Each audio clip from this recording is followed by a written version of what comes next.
Oui, que Dieu est grand, que Dieu est merveilleux, que Dieu est tout-puissant et que lui vit à jamais. Parce que l'Éternel Dieu vit à jamais, les années passent, mais l'Éternel Dieu ne passe jamais. Voilà pourquoi, ce matin, quand tu es dans sa présence, fais en sorte que ton cœur soit entier à l'Éternel. Est-ce qu'ensemble pouvons-nous dire, oh Dieu, encore, oh Dieu, tu es puissant par tes œuvres. Oh Dieu, oh Dieu, j'applique mon cœur à ta parole. J'applique mon cœur à ta parole. J'applique mon cœur à ta parole. J'applique mon cœur à ta parole. Ta parole entre dans mon cœur. Ta parole entre dans mon cœur. Touche mon intelligence. Touche mon intelligence. Et affecte mon comportement. Et affecte mon comportement. Au nom de Jésus. Au nom de Jésus. Je menace. Je menace les voleurs de la parole. Le voleur de la parole. C'est l'ennemi. C'est l'ennemi. Le diable. Le diable. Il utilise plusieurs stratégies pour m'empêcher de t'entendre. Je le résiste au nom de Jésus. Je le résiste au nom de Jésus. Cher Saint-Esprit. Cher Saint-Esprit. Aide-moi. Aide-moi. Car à moi-même, je suis faible sans toi. Je suis faible sans toi. Avec toi, j'ai la force. Avec toi, j'ai la force. Je crois en la parole. Je crois en ta parole. Je crois en l'œuvre du Saint-Esprit. Je crois en l'œuvre du Saint-Esprit. Oh Dieu. Oh Dieu. Merci pour les dons. Merci pour le don. 2022. C'est un don de l'Éternel. C'est un don de l'Éternel. Je reçois cela avec gratitude. Je reçois cela avec gratitude. Oh Dieu. Oh Dieu. 2022 est un cachet que tu mets à ma vie. Est un cachet que tu mets à ma vie. Oh Dieu. Oh Dieu. 2022 c'est une réalité qui est devant moi. C'est une réalité qui est devant moi. Tu as un plan. Tu as un plan. J'entre dans ton plan. J'entre dans ton plan. Oh Dieu. Oh Dieu. Ta parole est la vérité. Ta parole est la vérité. Tu as dit dans ta parole. Tu as dit dans ta parole. Je connais les plans que j'ai pour vous. Je connais le plan que j'ai pour vous. Le projet de paix. Le projet de paix. Je confesse et je déclare. Je confesse et je déclare. 2022. Une année de paix. Une année de paix. Oh Dieu. Oh Dieu. Je confesse et je déclare. Je confesse et je déclare. 2022. Une année de bonheur. Une année de bonheur. Toi 2022. Je te scelle dans le bonheur. Je te scelle dans le bonheur. Toi 2022. Fais ce que Dieu te dit de faire. Fais ce que Dieu te dit de faire. Sois ce que Dieu veut que tu sois. Sois ce que Dieu veut que tu sois. Mon intelligence. Mon intelligence. Mon intelligence. Mon intelligence. En 2022. Sois encore plus active. Sois encore plus active. Au nom de Jésus. Au nom de Jésus. Amen. Amen.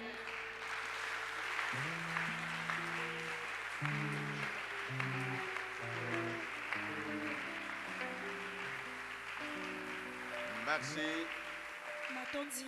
Que Dieu bénisse les musiciens. Zamba pambola bayembi. Que Dieu vous bénisse tous d'avoir répondu présent dans la maison de Dieu. Zamba pambola pe bino nyonso ndenge boyelelo. Nous continuons ce que nous nous disions à la veillée. Pour ceux qui n'ont pas été avec nous, nous nous sommes entretenus sur certaines pensées importantes. Et nous avons dit, Dieu promet encore une longue vie. Partant de ce que nous avons lu dans la parole, nous avons vu que l'Éternel Dieu veut que l'homme vive longtemps. Partant de là, il nous a aidés par sa parole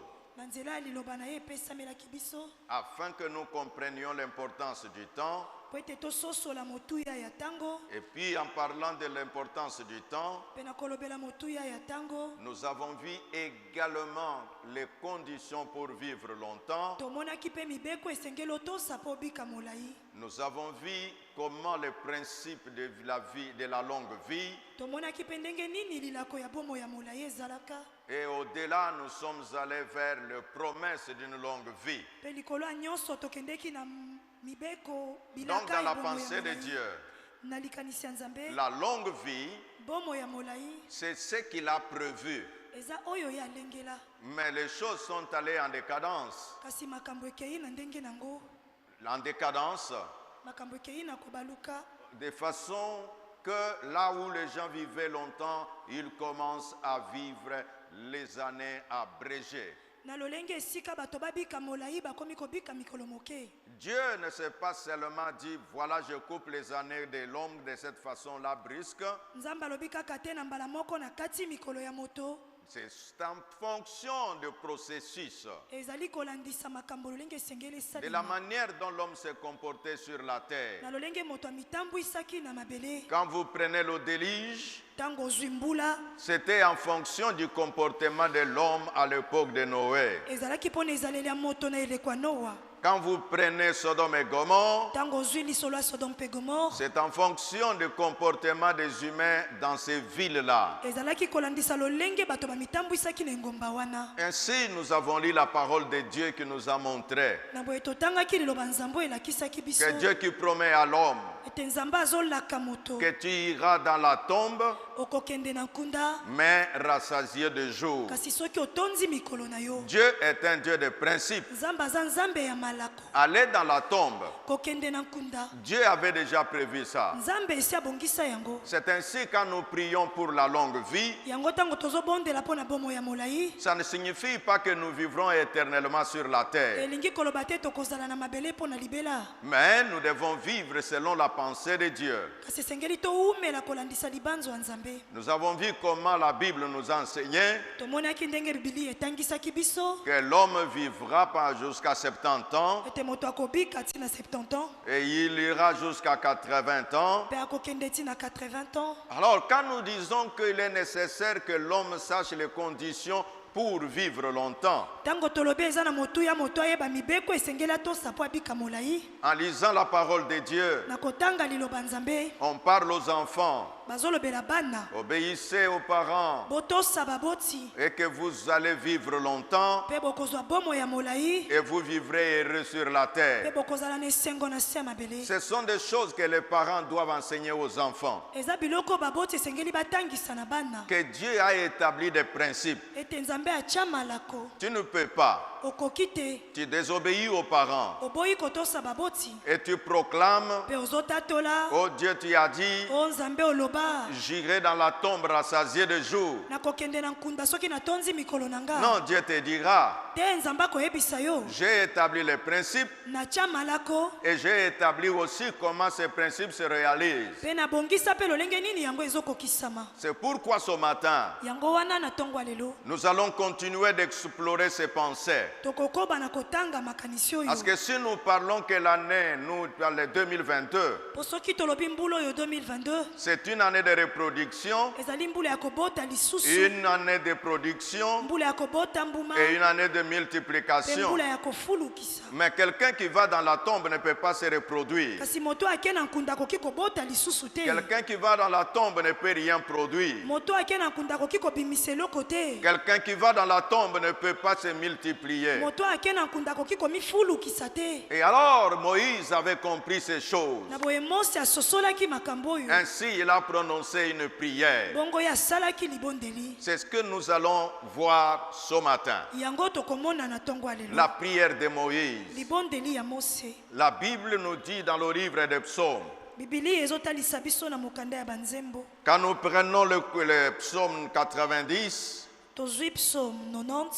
en prenant le couplet 9 jusqu'à 12,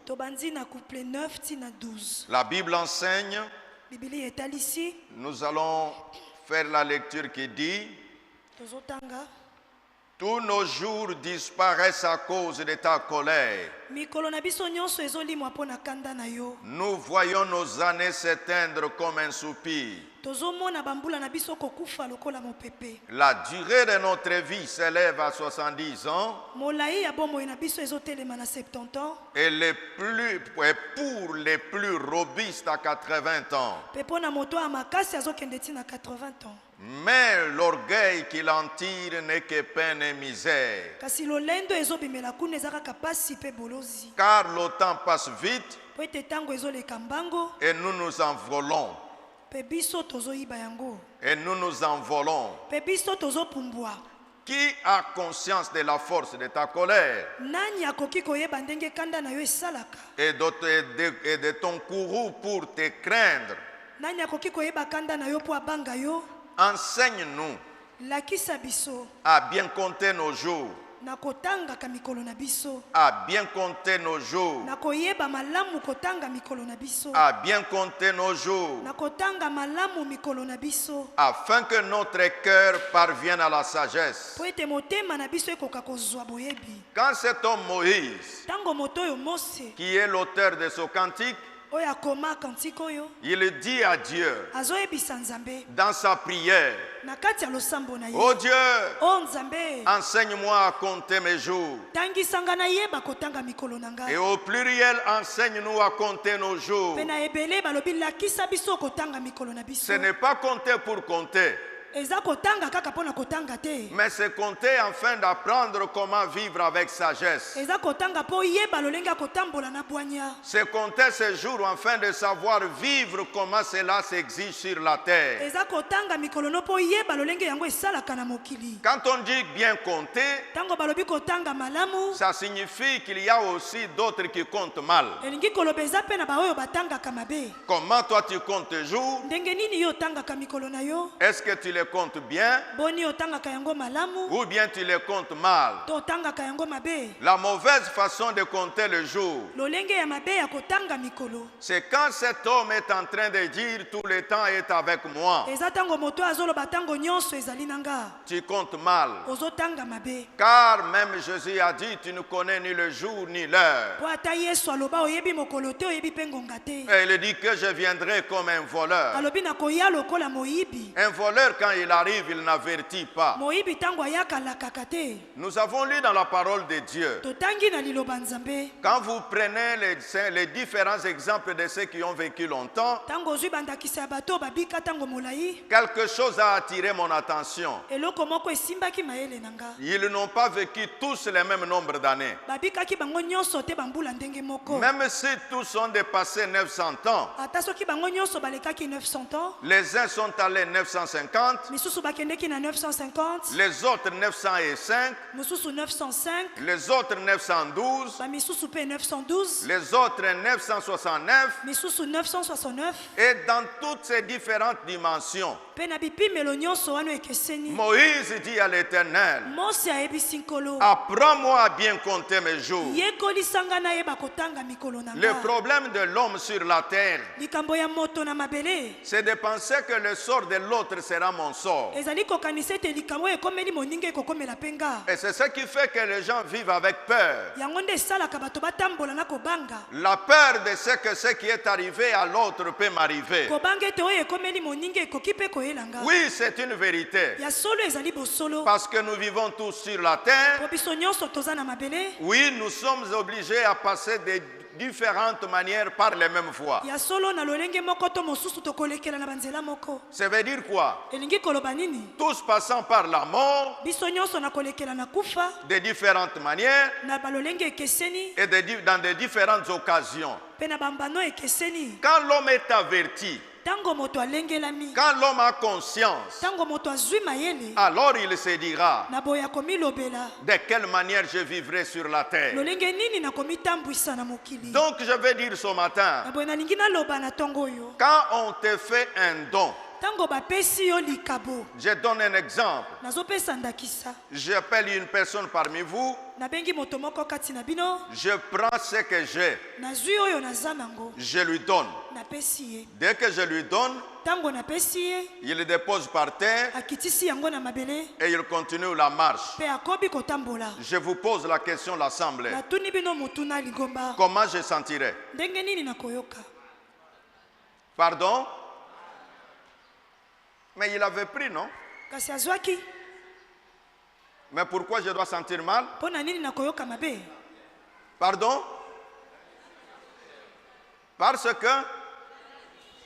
Parce qu'il a négligé. Donc négliger les dons, c'est mépriser les donateurs. Je reprends. Mépriser les dons, c'est mépriser les donateurs. Gaspiller le don, c'est mépriser les donateurs. Si tu considères, si toi tu considères que 2022 est un don, alors si tu gaspilles 2022, le donateur ne sera pas content. Et tu pourras confesser tout ce que tu veux en disant, oh, il est écrit dans la parole que tu iras rassasier le jour. Et lui te répondra, je t'ai donné le jour, qu'est-ce que tu en as fait? Peuple de Dieu, je veux commencer ce matin le message de cette année pour que nous sachions l'utilité d'être enseigné. La problématique de l'homme sur la terre est que l'on néglige l'enseignement. Et surtout la grave erreur de l'Église est que l'Église parfois néglige l'enseignement. Quand le moment nous disons nous devons enseigner la parole, l'homme dit l'enseignement ça me fait dormir. J'ai besoin de quelque chose de chaud. Mais tout ce qui est chaud devient après froid. C'est là ce que les gens ne comprennent pas. Or, ce qui est nécessaire, quand tu es enseigné, tu peux être capable de savoir comment créer la chaleur.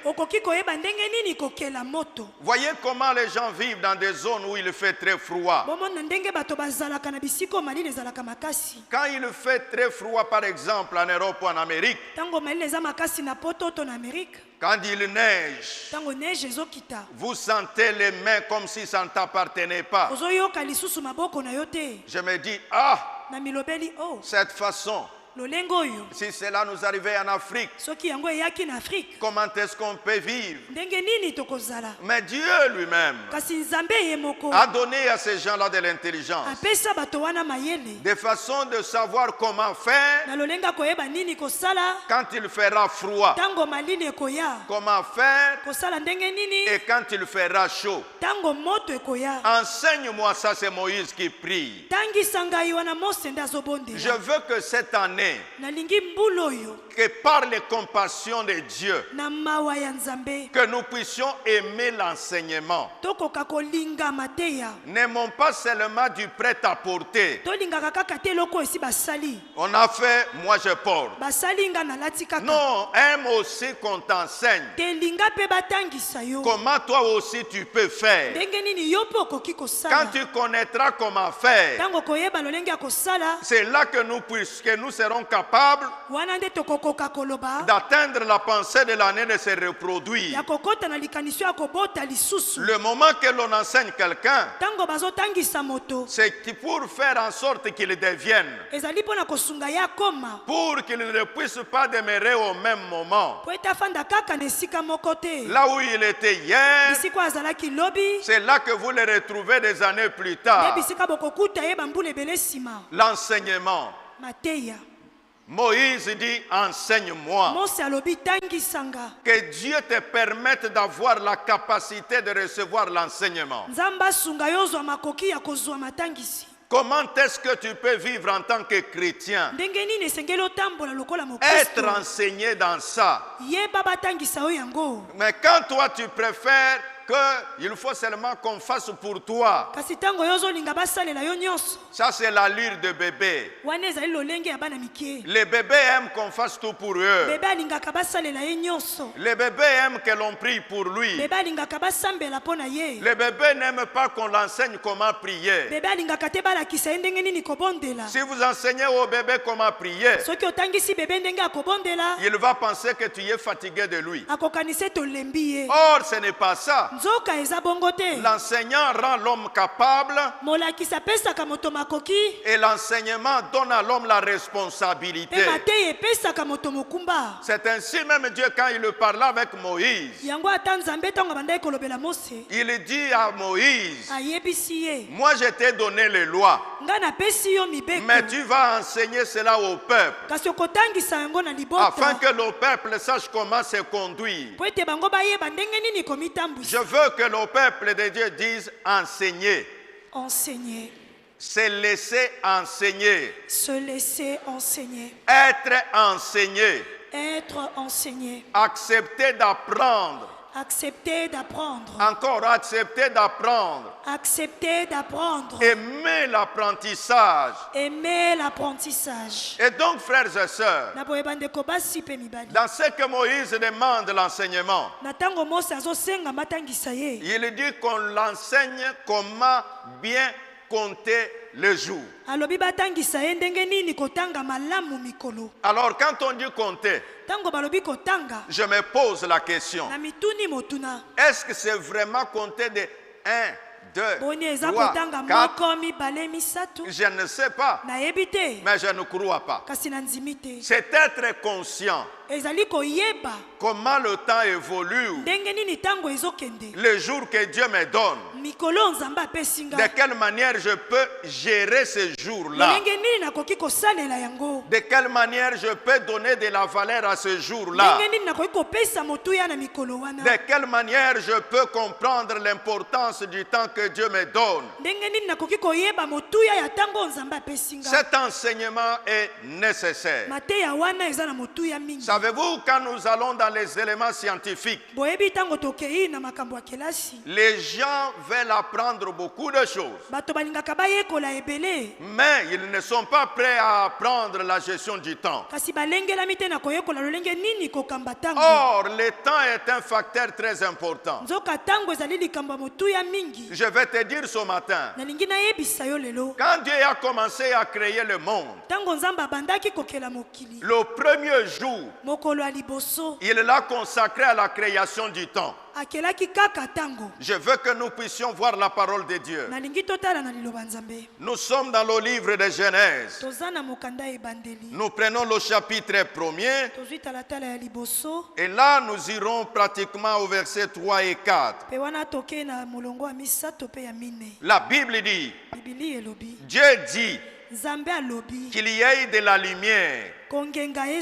Et il y eut de la lumière. Dieu vit que la lumière était bonne. Il sépara la lumière des ténèbres. Et Dieu appela la lumière jour et les ténèbres la nuit.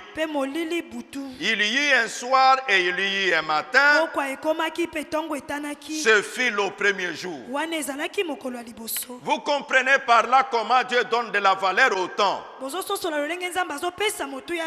Que quand il crée, il a commencé par le temps. Parce que nous avons expliqué la nuit que le temps est mesuré en fonction de certaines choses. Nous avons les heures, nous avons les minutes, nous avons le jour, nous avons les semaines, semaine, ça veut dire quoi? 1 heure, c'est la composition de plusieurs minutes.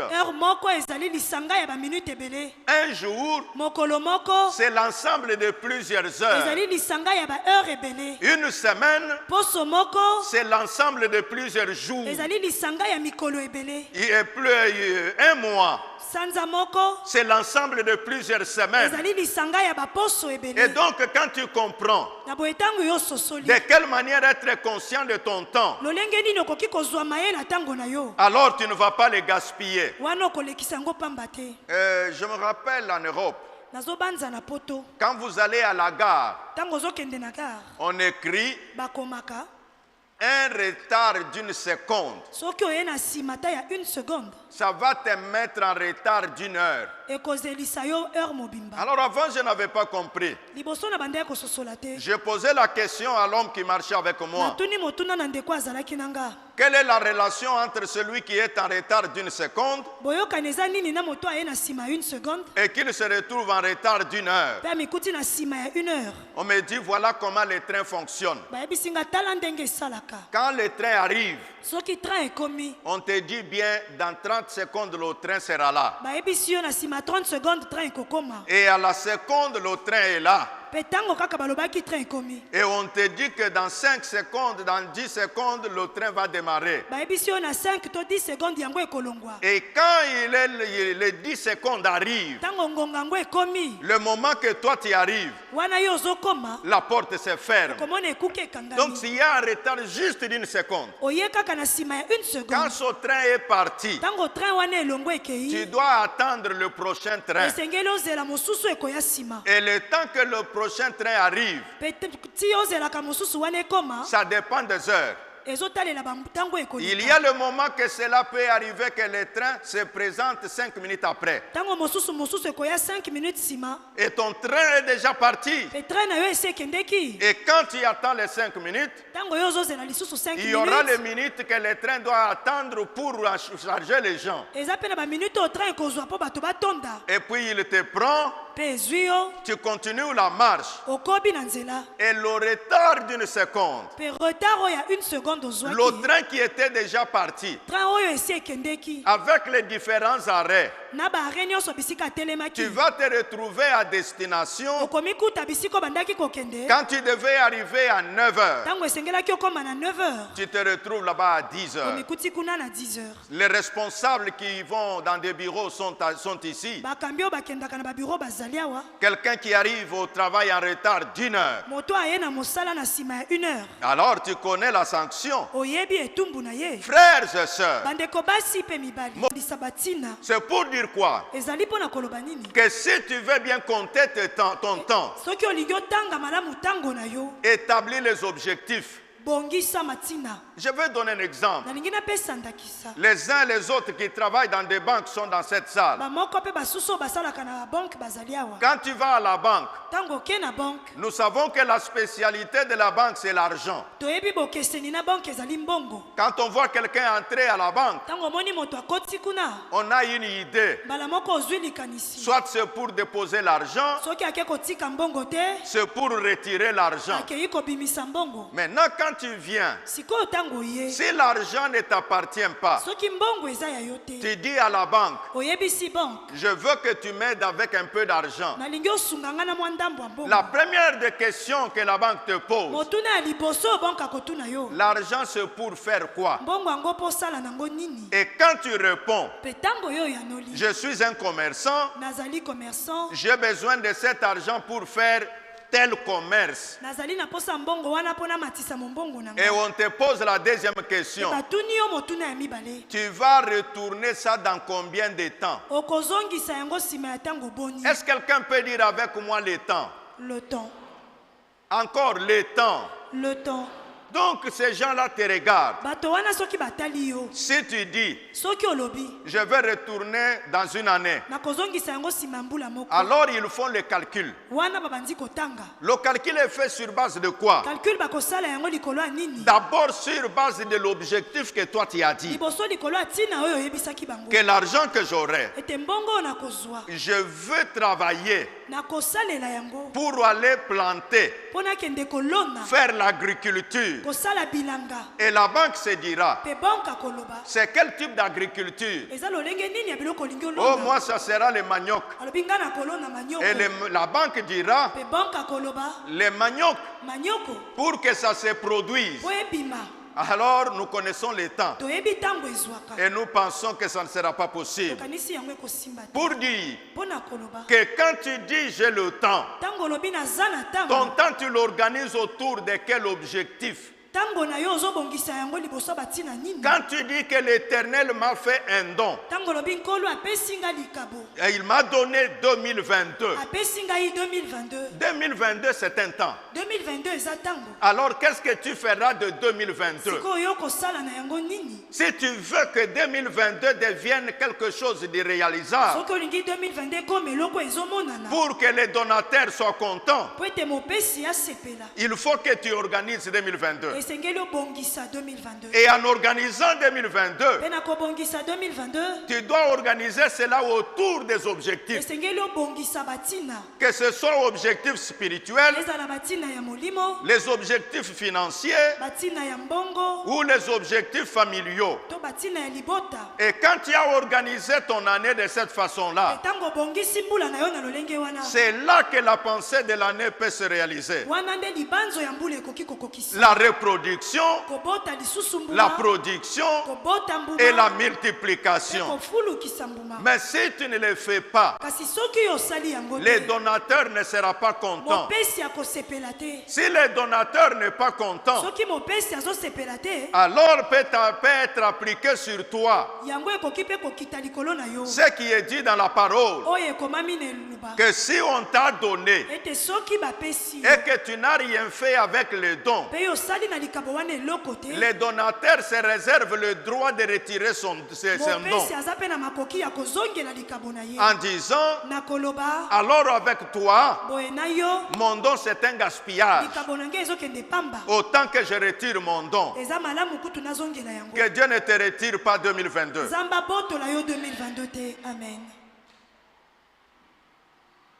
Que tu permettes à Dieu de te considérer comme un bon gérant, un bon gestionnaire. Quand il te regarde, il dit, cette dame, je l'ai donné 2022. Voilà ce qu'il a fait de 2022. Il a gagné 5 personnes au Seigneur. Mon royaume est avancé. Ceux qui voulaient se perdre, il les a retournés à l'église. Et l'Éternel Dieu dira, si je laisse cette femme, mon royaume ira de l'avant. Si je laisse cette femme, mon église va grandir. Mais quand il te regarde, tu ne fais rien avec ce temps-là. Ou bien tu utilises pour ce qui ne l'intéresse pas. Et l'Éternel se dira, qu'est-ce que je gagnerai en laissant cet homme, en laissant cette femme? Oh Dieu, apprends-moi à compter mes jours, que je sache comment organiser mes jours. L'organisation du temps, ça s'enseigne. Je même fait tout un syllabus sur la gestion du temps. Un syllabus de plus de 50 pages. Où je ne parle que de la gestion du temps. Bien-aimé dans le Seigneur, Les gens veulent apprendre beaucoup de choses. Mais parfois ils apprennent même sur les choses qu'ils ne possèdent pas. Mais la chose que tu possèdes déjà, pourquoi tu ne peux pas y apprendre? Comment tu peux gérer ce que tu possèdes? Savez-vous qu'en économie on enseigne ceci? Si tu ne gères pas ce que tu as déjà, pourquoi vas-tu chercher ce que tu n'as pas? C'est pourquoi les banques, avant de donner l'argent à quelqu'un, on lui demande qu'est-ce que tu as déjà fait. Avec l'argent que vous me donnez, je vais commencer maintenant le commerce. La banque te dira non papa, nous voulons quelqu'un qui a déjà fait le commerce, qu'on voit comment il a évolué avec le commerce. C'est à celui-là que nous allons donner notre argent. On dirait l'application de la parole de Dieu qui dit à celui qui a, on lui donnera davantage.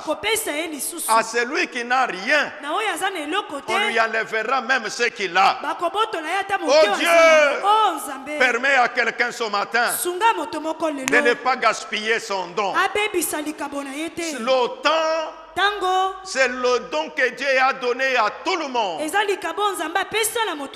manière équitable. Mais la différence entre ceux qui réussissent et ceux qui échouent est que ceux qui réussissent savent comment utiliser leur temps. Va poser des questions à toutes les personnes à succès. Je vais donner quelques exemples. Les gens comme les riches du monde que vous entendez là, ils vivent par principe. Ils ont établi ce principe que Dieu m'a donné 24 heures. J'utiliserai 16 heures de mes 24 heures pour travailler. Et alors avec mes 16 heures, je verrai ce que ça va faire. Et ceux qui n'avancent pas, ils disent quoi? Dieu m'a donné 24 heures. Je vais prendre mes 24 heures. Je vais investir ça dans le repos. Je dors de 22h à 8h. Quand je me réveille, je commence à faire les loisirs. Et quand je fais les loisirs, il est midi. Je dis, ah, qu'est-ce que j'ai fait? Alors je vais commencer ma journée. Savez-vous, mes amis, les gens quand ils voyagent, il y a certains qui disent ceci. Quand ils voient certaines nations, de la manière dont elles sont développées, les autres s'exclament en disant, ah vraiment, baoyo balamukaki na 2h du matin, tango biso tozali kulala nini pongi, tango bango basi balamuki biso toye kolamuka na 16h. Avez-vous déjà entendu les gens parler comme ça? C'est pour dire quoi? Celui qui dort ne produira rien.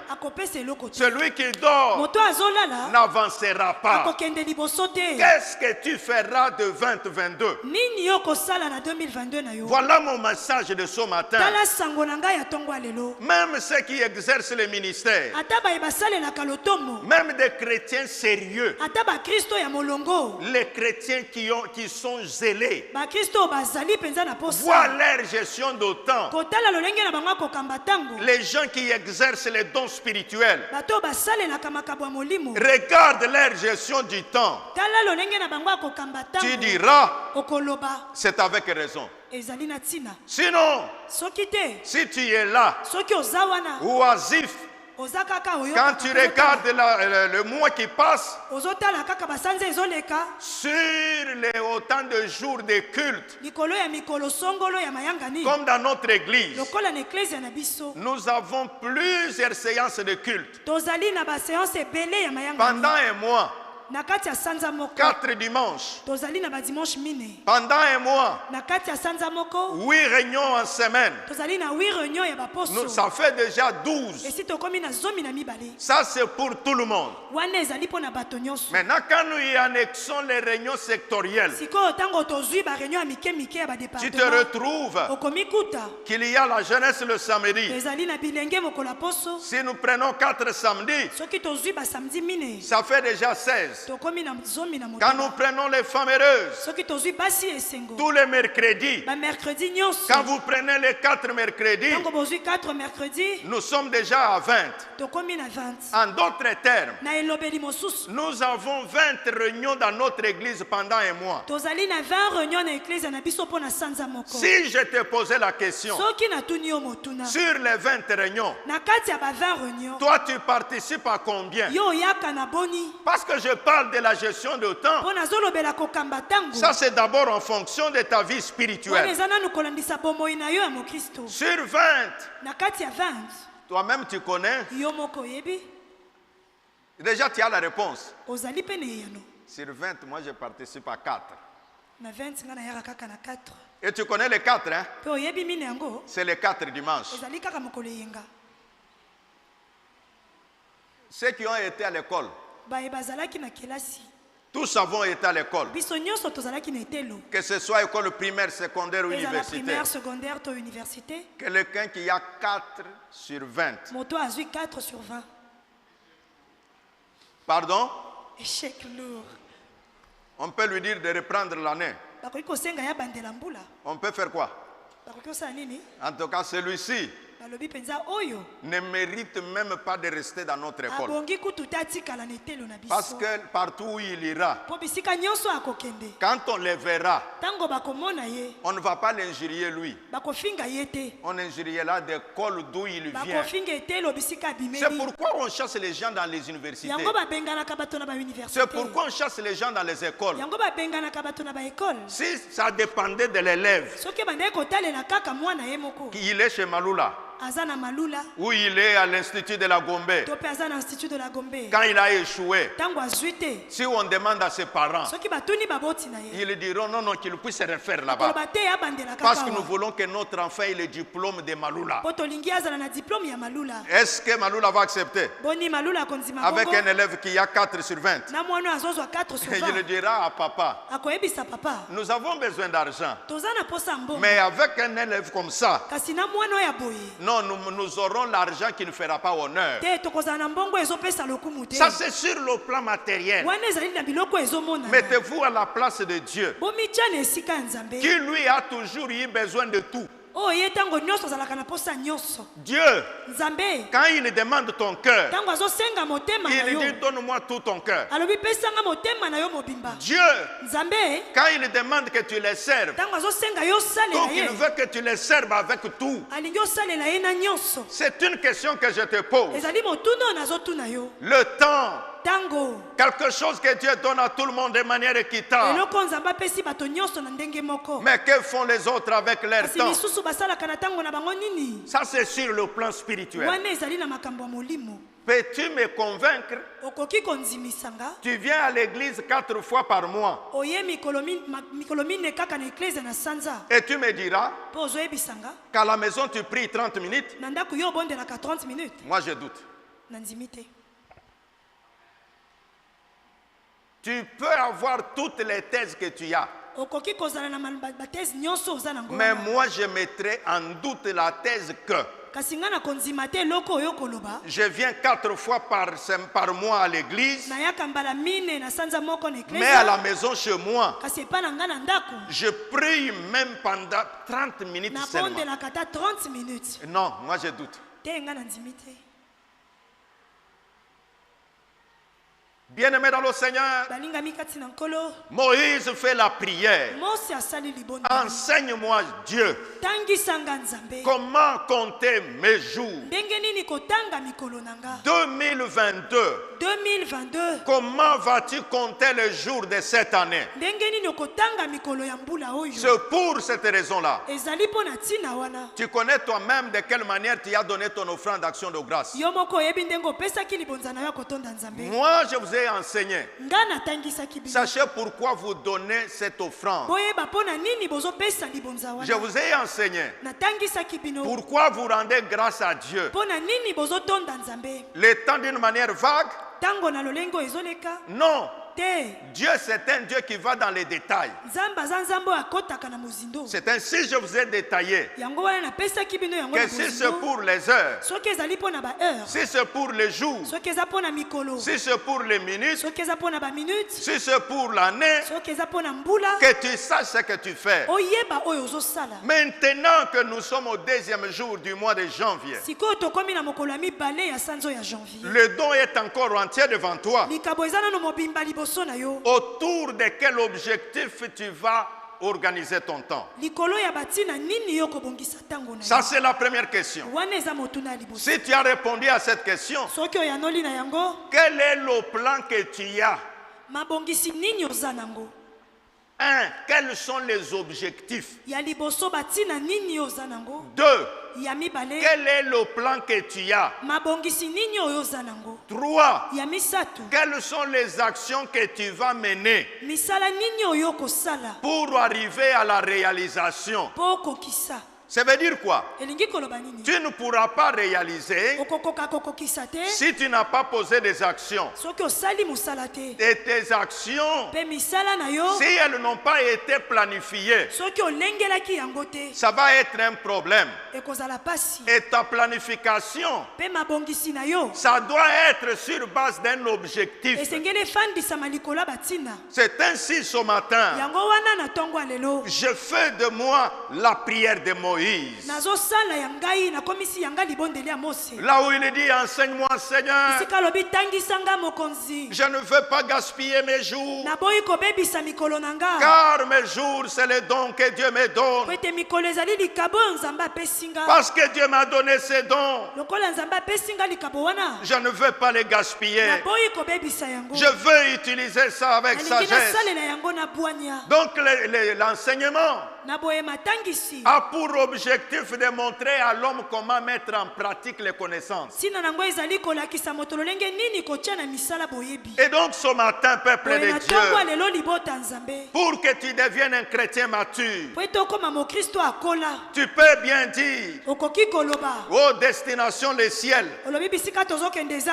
mais quelles sont les actions que tu entreprends vers le voyage que tu as vers le ciel? Tu peux dire, oh j'aurai l'argent multiplié. Oui, quelles sont les actions que tu mènes pour que l'argent se multiplie? Oh ce matin, que l'Esprit de Dieu enseigne chacun de nous à savoir comment utiliser son temps. Oui, l'Éternel Dieu, il a promis de nous donner la longue vie quand nous prenons les promesses de Dieu. Il faut les lire convenablement. Laissez-moi lire avec vous quelques des promesses sur la longue vie. La Bible enseigne ceci. Job 5, 19 à 20. Et le verset 26e. Je vous ai enseigné là-dessus la nuit à la veillée. Là où il est dit que j'irai dans la tombe rassasiée de jour. Mais il y a quelques autres versets qui peuvent nous aider. Le psaume 91. Ce psaume, beaucoup de gens récitent ça par cœur. Et les gens savent dire que 1000 tombent à ma gauche, que 10 000 tombent à ma droite, je ne serai pas atteint. Mais c'est facile de dire ça. C'est facile de proclamer cela. Mais écoutons un peu le couplet 16, comment il parle. La Bible dit, au couplet 16e, il dit, Je te comblerai de longs jours et je lui ferai voir mon salut. Quand on parle de voir, c'est quelqu'un qui a les yeux ouverts qui peut voir. C'est ainsi, moi je prie le Seigneur qu'en 2022, que mon Dieu ouvre tes yeux. Sinon le salut sera là, mais tu ne le verras pas. Il dit je lui ferai voir. Prenons Proverbe chapitre 3. Ça ce sont les promesses sur la longue vie. Le verset 2e, la Bible enseigne ceci. Quand vous commencez au verset 1er, mon fils, n'oublie pas mon enseignement. Rappelez-vous, j'ai commencé par la valeur de l'enseignement. Et que ton cœur garde mes commandements. Car ils prolongeront la durée de tes jours, les années de ta vie, et ils augmenteront ta paix. Donc ça commence par écouter l'enseignement. Ça commence par écouter l'enseignement. Il dit tu écoutes mes commandements. Tu mets en pratique mes commandements. Cette mise en pratique, ces commandements-là, ça va multiplier le nombre de tes jours.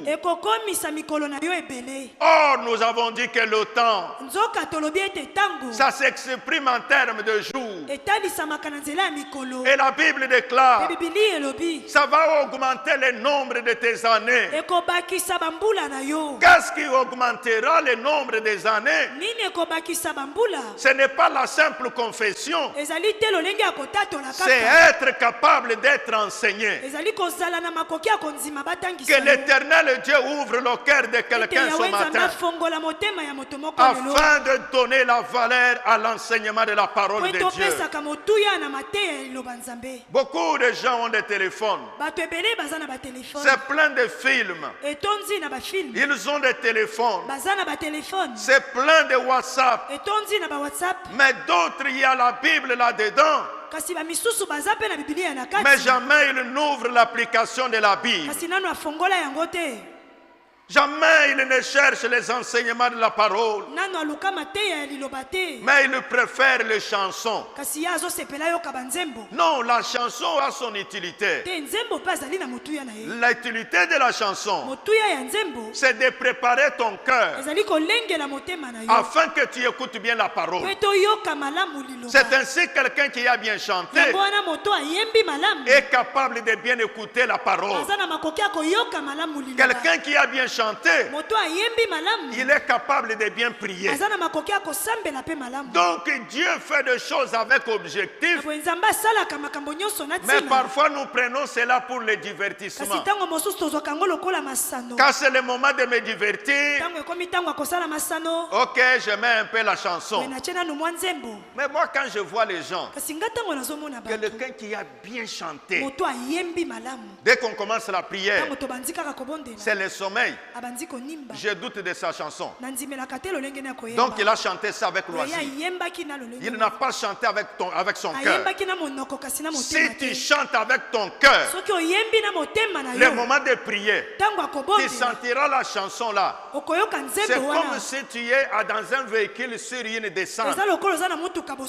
Donc la descente t'entraîne. C'est ça ce que fait la chanson. Est-ce que je peux parler aux chants? Quand vous chantez, quelle est l'influence que c'est là sur la population? Frères et sœurs, moi je m'étonne parfois.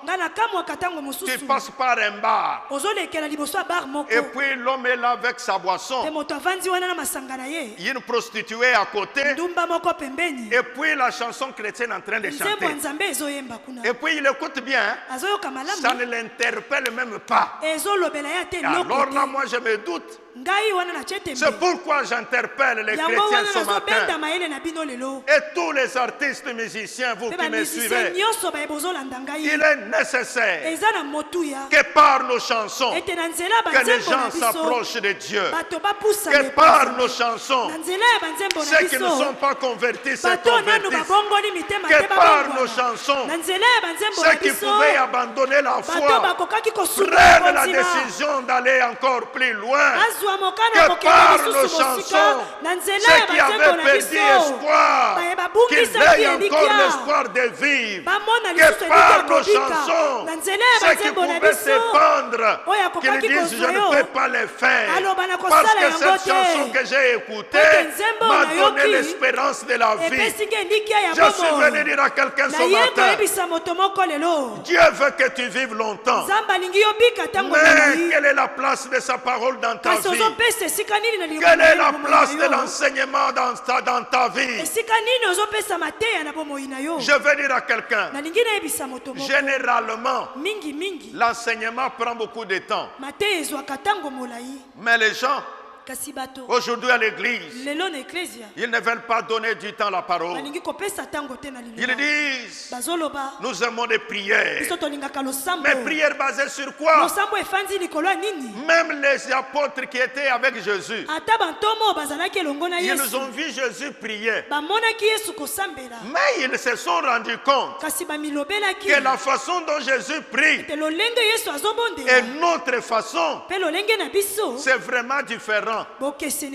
Quelle était leur réclamation? Oh Seigneur, enseigne-nous comment prier. Mais toi tu veux prier. Si on te dit apprends comment prier, tu dis oh non, cela m'endort. Non, j'ai besoin vraiment chaud. Et quand tu te mets à prier, parfois tu ne pries pas comme la parole dit. Tu pries quand tu as vu l'un qui prie, il fait comme ça. Et alors toi aussi tu fais comme ça. Tu ne sais même pas pourquoi il fait ça. Un jour, j'avais mes jeunes gens qui priaient et puis les autres étaient à l'orphelinat. Maintenant on priait. Alors il y avait un des frères. Alors quand lui priait, alors il prie, Seigneur, je te gloire, oh Dieu tout-puissant, oh Dieu, j'ai Dieu de gloire. J'ai reçu un d'eux. Il est venu me voir. Oh papa, prie un peu pour moi. Je veux aussi être en feu comme les frères héritiers. Et après quelques temps, je commence à demander à héritier. Et le feu est parti où? Ah papa, je ne sais pas. Et qu'est-ce qui m'est arrivé? Vous comprenez ce que je veux dire? La personne ne demande pas d'être enseignée pour faire ce que l'autre fait. Non, il veut juste commencer à faire. J'ai vu même une vidéo, je ne sais pas si toi tu l'as vu. Les gens vont à l'intendance pour prier. Ah, les jeunes, vraiment. Dieu vous donne la force. C'est pour l'honorer et non pas pour s'amuser avec lui. Un jeune monte dans un arbre. Il dit, Seigneur, voilà, je te montre comment il quitte une branche de l'arbre. Et puis il tombe là-bas. Et puis il fait le culbute. Et il dit, Seigneur, tout ça c'est pour toi.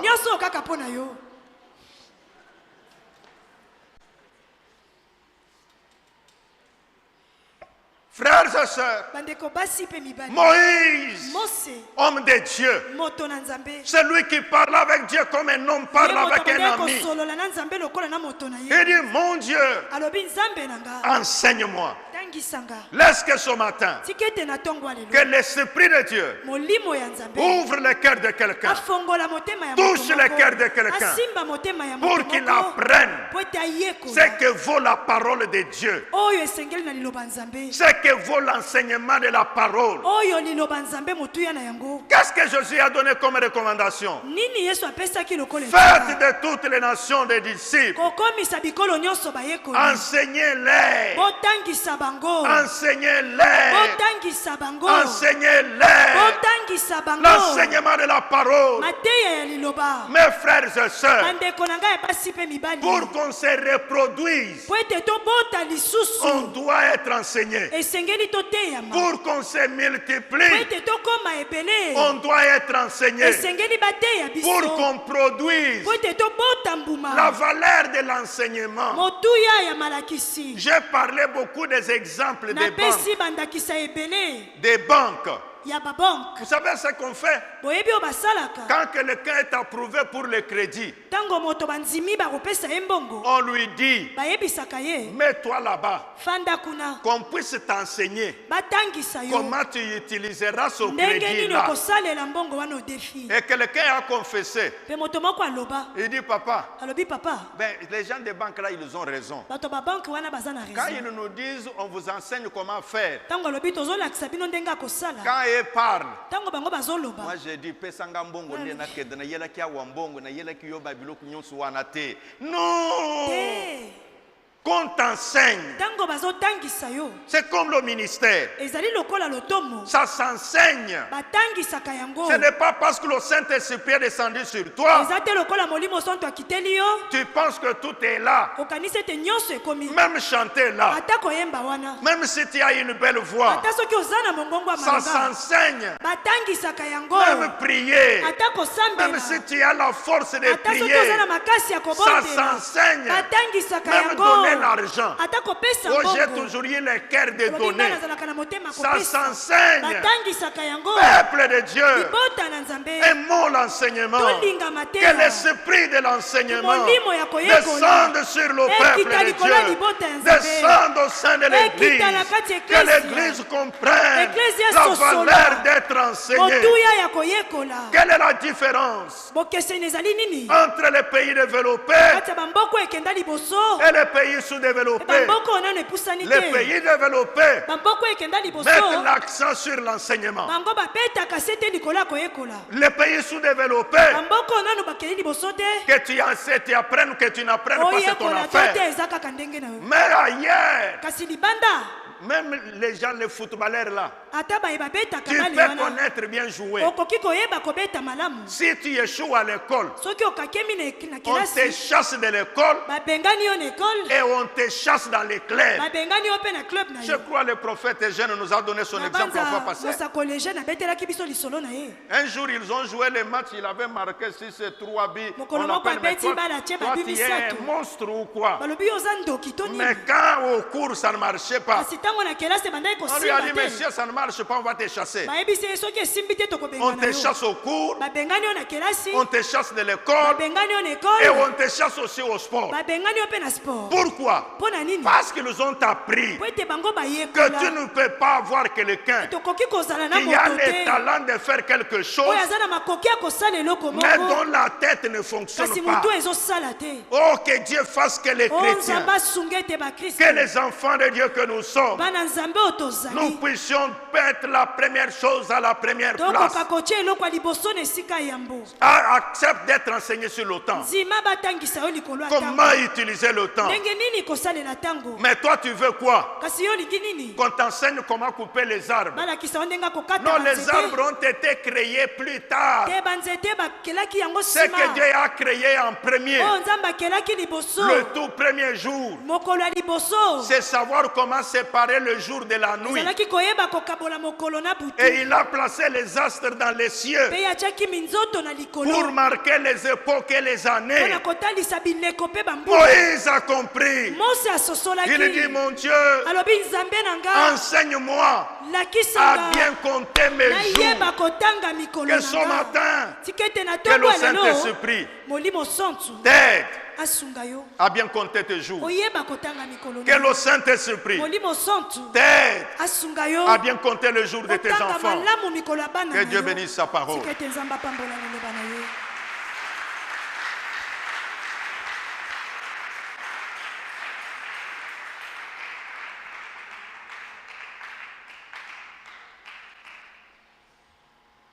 Maintenant,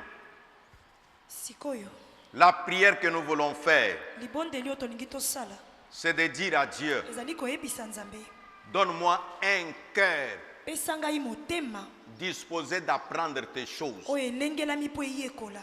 les choses de Dieu. Que je ne puisse pas seulement avoir besoin des choses de Dieu, mais que j'apprenne comment ça se fait. La longue vie, tu dois apprendre à être enseigné sur ce point-là. Ce jour, que chacun de nous dise à Dieu, Moïse t'avait demandé de l'enseigner. Moi aussi je te demande de m'enseigner. Est-ce que nous pouvons élever nos voix? Que chacun de nous prie. Ouvre ton cœur. Parle à l'Esprit de Dieu.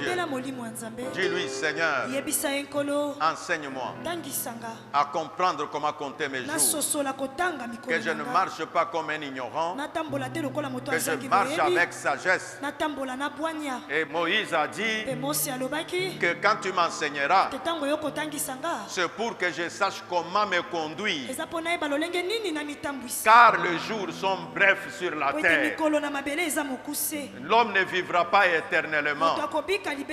L'homme vivra longtemps, mais il ne vivra pas éternellement sur la terre. Dis à Dieu, aide-moi Seigneur. Dis à Dieu, aide-moi Seigneur. Enseigne-moi au Yahweh.